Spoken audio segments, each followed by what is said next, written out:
Happy TESSology Tuesday Dolls.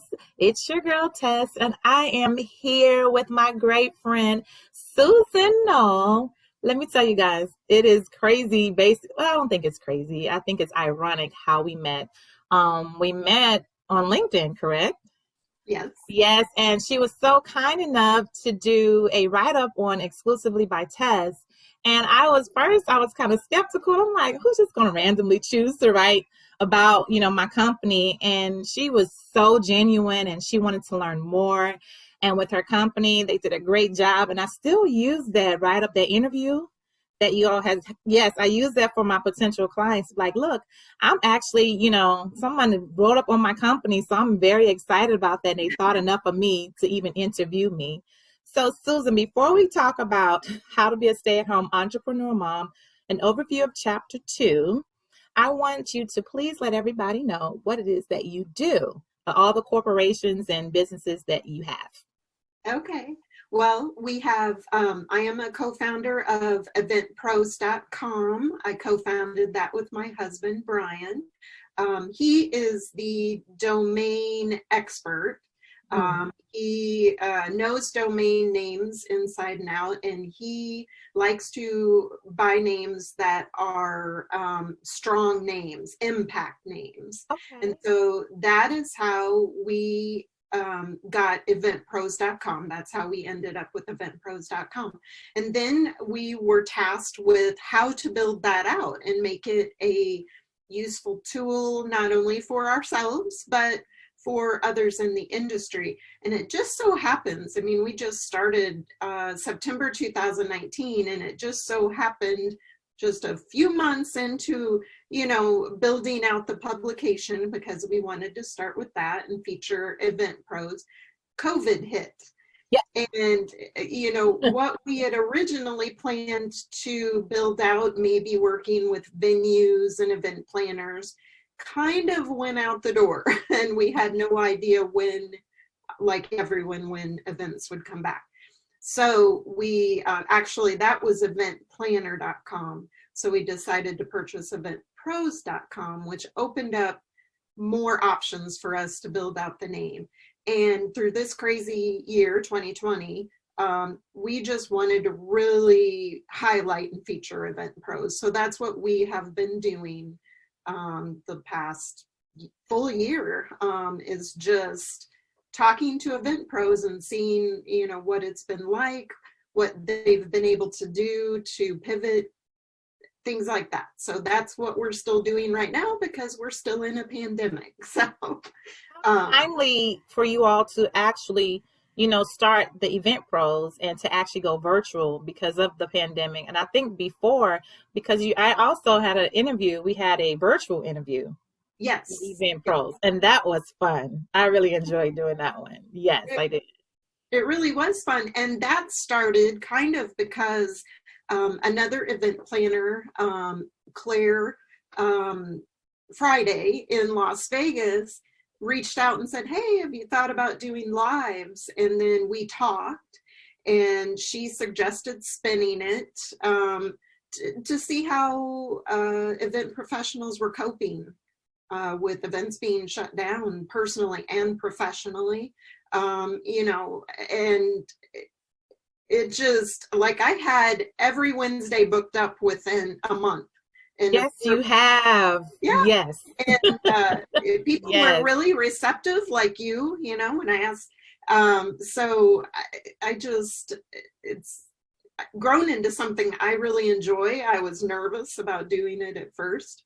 You're a pro now. You're an expert. Oh, You have one every time I'm going on LinkedIn. I'm like, oh my goodness, here are other professionals. It's like, here's an interview with trust me, and I'd go back and look, because I want to make sure that I'm not the only one feeling the way that I'm feeling right now. exactly. I'm like, are we experiencing the same things right now? So to know that there are other event professionals and we're all like in the same boat. Right. So, and there's resounding answers to what it's like right now. And I think if I was an event professional, and it inspires me to talk to people and hear how they're really feeling. and I hope for it to help for you to help each other, you know, Yes. just like you said, through hearing, oh, wow, they're going through that too. So I shouldn't, you know, I don't feel so bad about the slump I'm in or how I'm feeling. Oh, no. It's across the Very board. helpful, extremely helpful. And also it's inspiring and encouraging to keep going, because during the pandemic, you know, we're so used to actually being in front of people doing face-to-face events, but now we're just like more virtual. To be honest, like I tell people, I think I have more virtual events right now. I mean, not more than I would love to have, but it's just like, okay, just adapting to a new wave and a new trend of event planning itself. And event planning is a whole plethora. It's just very broad. People like, what do you do? I'm like, it's any event, everything in an event. So that's what we do. We try to execute those things. And now virtually, we're trying to execute them the best way that we can. Right. So. Right. And that's another great way to learn from each other, because someone, I can't remember who said this in an interview, but basically, or maybe it was in a webinar I was in, was basically saying the one thing at this moment right now, event pros are kind of on a level playing field. Yes. Like, you're all trying to figure out how to best do what you do in your unique way virtually. And so yeah, that it was an interesting thought to think of it that way, that everybody's kind of on that, you know, on the same starting line. That is a great segue. I'm so glad you mentioned that, because that's a perfect segue of being a stay-at-home mom. We're all trying to figure this out. Right. You know, yeah, we're all trying to figure this out, and also trying to encourage other moms as well, and stay-at-home entrepreneur moms or working moms, because so many questions come to me. How do you do it all? And I honestly want to say, I don't know, but I'm managing it, you know, and to talk with other stay-at-home entrepreneur moms, it also gives me insight of like, okay, this is what I have done or what I am doing. I'm not crazy. Oh, it worked, or it is working. So the overview of the chapter 2 of how to be a stay-at-home entrepreneur mom, everybody. And guess what? You know, I got to put a plug. If you don't have it, just let me know. I can get it to you. Don't forget to subscribe to my YouTube channel and go to Amazon or mytestimony.com. And that's with 2 S's, to purchase my how to be a stay-at-home entrepreneur mom. Now, Miss Susan, how long have you been a stay-at-home mom? Well, I was a stay-at-home mom for 16 years. Now, both of my kids are in college right now, although they were both home. So I'm kind of still a stay-at-home mom, but they are adults now. So yes. But for 16 years, I worked part-time when my son was born, and then my daughter came along 2 years later, and it didn't make sense. Since I was just working part-time, it didn't make sense to pay childcare. Basically, my whole check was for that. And so, honestly, when I first had kids, or before I had kids, I was like, I can never be a stay-at-home mom. I want a career, and I want to do this, and I want to do that. But I tell you, when those kids came along, I just wanted to be with them all the time. And so it was an easy decision to stay home. I concur. The taboo of the term stay-at-home mom was just like unlikely. It's like, oh, you don't have a life. You're never going to do anything with your life. Right. You know, and it's like, you can be the most educated, but to be a stay-at-home mom, who wants to be a stay-at-home mom until you have kids? And I'm like, I'm not putting my kids into childcare. Right. And one, that's another expense. And two, I have a trust issue. And I'm like, no, they can stay home with me. We'll work it out. And I've been a stay-at-home mom since 2006. So 14 years. Oh, well, 15. Yeah. Wow. Because 2021. So 15 years. And it has been an experience. And I'm sure you can attest to that. Yes, it has. Yes. I wonder,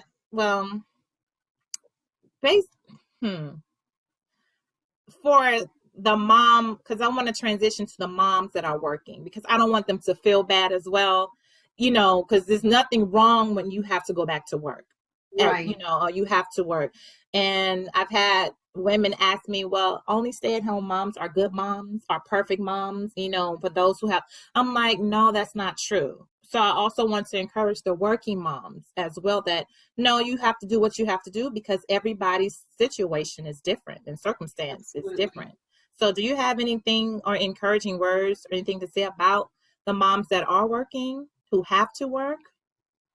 Oh, absolutely. I mean, I have someone in my life, my niece, who is just 10 years younger than me, but we kind of started having kids at the same time. And I mean, she's a perfect example of a working mom who has worked so hard her whole life and still been able to give 100% Yes. to her kids. I just feel like she is such a perfect example. You know, don't be discouraged if you have, you know, you have a job outside the home. You can still be a great mom. That's And right. you know, you might be dead tired, but it's not any different than a stay-at-home mom. You, like you said, you make things work. Right. You just do it.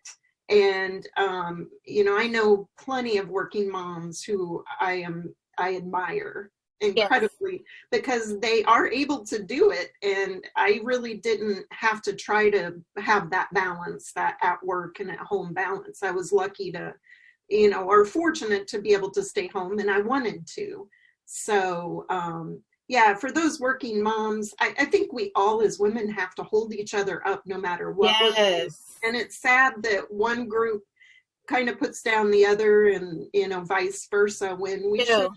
be lifting each other up no matter what our circumstances are. I find that moms and women in general, we're just like the most judgmental beings on the face of the earth. I'm like, we'll judge a mom if the child is not smart enough. We'll judge a mom if they're not eating enough, if the way that their appearance may be. We'll judge a mom if they're not into sports or, you know, activities. You know, it's just like there are no perfect moms. And I have to keep reiterating that.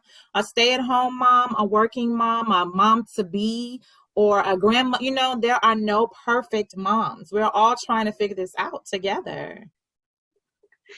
Can I tell you my favorite quote about mothers? I found this years ago. My kids were pretty small, in the Real Simple magazine. I don't know if you ever read that, but at the back of every magazine, they would have this kind of cardboard tear out that had little sayings, just kind of like the size of a business card. But this one saying was, "There's no way to be a perfect mom, but there are a million ways to be a good mom."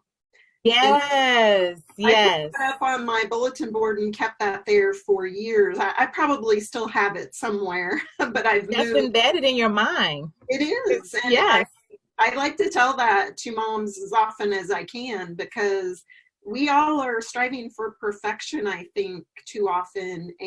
But mm, you know, there's a million ways to be good, and good moms to our kids, and it doesn't have to be perfect. So it, well, social media has a different say, you know, because everyone is posting perfect lives, you know, everything that's going perfect, a perfect and clean home, perfect outings, and that is not true. I wish we can have the camera on us, you know, when it's just like in disarray. And right. in my, you know, in my book, I'm saying, you know, all of this, oh, Susie making, like, oh, Susan, there you go, Susie making, you know, all of these, no pun intended, you know, like, oh my goodness, it's just not like that. You know, some days your house is a mess. Kids Right. are not following the schedules that you may have set. And if you're homeschooling, they don't want to homeschool, i.e. my kids. They did not, and my niece. Anything, the days they didn't want to, the schedule that they don't want to eat at the particular time you say, let's eat. They don't want to do their work. They don't want to clean their rooms. I mean, everything does not always go as planned. But at the same time, I wouldn't trade it for anything in the world because I learned my kids' characters and my niece's character individually. You know, I learned about each of them. And I'm so grateful for the opportunity, even when I was working, because I was stated to the working moms, you can still learn each of your kids. You can learn their personalities and their characters. So you agree with that? I do agree with that. I've especially lately, been thinking a lot about that time when my kids were little like that. And like one thing I used to do to organize myself was when my kids were really little, of course they wanted mommy's attention, you know, they wanted me to play. So I would always say, okay, just let me get my work done, my chores done at 10 o'clock. I'm all yours. And I did that for several years, and we would go out and play. We would, you know, we'd go out and have a picnic. We'd go for walks and stuff like that. But well, I think I got off of what your question was. What were you asking me? I was saying, no problem. But can I just say that you said organization? I mean, Yeah. it's all basically the same question. Organization, that's another tidbit that's in there. I wanted to encourage the moms to be stay-at-home moms or working moms, because they always ask, how do you maintain organization? Sometimes I don't know if it's really organized, but it's organized to me. Right. You know, yeah, it's organized to me. For someone else, it may not be. So you were talking about organization. How did you organize when they were little, or what was your key component in organization? Well, you know, you made a good point there. Everybody organizes themselves differently. And I'm I've got some really weird things, because if I'm not like busy all the time, and I don't mean to the point of like not being able to breathe, but right, being busy with things all the time keeps me organized. That's how I stay organized, when I know I have this, and this. And I think that's what I did with my kids to make sure I balanced it all out, is that 10 o'clock thing, you know, let mommy do, you know, these things until 10 o'clock, and then I'm all yours, you know. And that was one big way I would do it. You know, other ways would be to get them involved in some activity while I was doing, you know, preparing dinner or paying bills, or, you know, I was in a few organizations when they were little. So, you know, I would have roles in that. So, you know, we would, being at home together all the time, we learned each other's kind of needs. And that, I mean, there was really no method to it, except it just worked. And the main part of it was having that cutoff time for me to stop and give them my full attention. So, but I realized, being a mom, sometimes you can feel guilty if you do have a cutoff time, or people make you feel guilty. There were days I would actually call their father and I'll say, look, you need to come and get them, because I need to breathe. Yeah. You know, it is not that I didn't want to be around them anymore. We just needed a separation period. We did, because they see all day, mommy, mommy, mommy, auntie, auntie, all day. And I was like, so check this out. Are you on your way? Let's come and get them. Yeah, they're ready. They're right at the front door. I'll see you guys later. Then they would come back so fast. I'm like, where did y'all go? Up the street? Stay a little longer. Give me more of a little break. And don't feel bad about it. You see what I'm saying? Feel okay about it. It's okay. Don't allow anybody to put that pressure on you that, oh, you don't have your kids? What? I mean, because you don't know what goes on in my home. But it works for me. Right. And it did work for me. So I just want to encourage the moms to just have that. You need that window of just to exhale, to breathe, or whatever moment that you need to just go ahead and just get yourself together and say, okay, now I can come back and do what I need to do, or moments or hours or whatever it may be. Go ahead and take that and feel good about it. Right. And I think that's a stigma possibly with moms in general, is not admitting that they need. So yeah, that's such a good point, especially for new moms. Don't be afraid to admit that you are just tired. You need your space. We all need some space. Exactly. And, you know, don't be afraid to ask for it. Yeah. Oh, I'm great at that. I ask and I delegate well. And that's probably why I'm able to keep going. You know, but I had to learn to get there. I wasn't always here. It was always, the weight of the world is on a mother's shoulder. But at the same time, it's okay to ask and say, or I need help, because I just didn't know. And I was a young mom at the same time, but just learning and trying to figure this out. It was overwhelming. And then I was in school trying to pursue this. And I was just like, look, check this out. I can't do it. I just need help. And let me just take it one day at a time, you know. So, Yes. well, Susan, I appreciate, oh, well, this is also what I want to say or want to ask. What are some encouraging tips that we can give our stay-at-home moms, working moms, or moms to be, who want to pursue?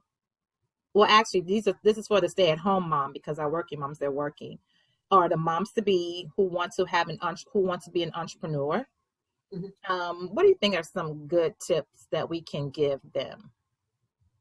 Well, pulling from even myself, thinking about wanting to start different businesses as I was a mom, number one is believe in yourself. And that I think you may have even said this in our Facebook Live, was that we make time for what we really want to do. That has stuck with me. Oh, wow.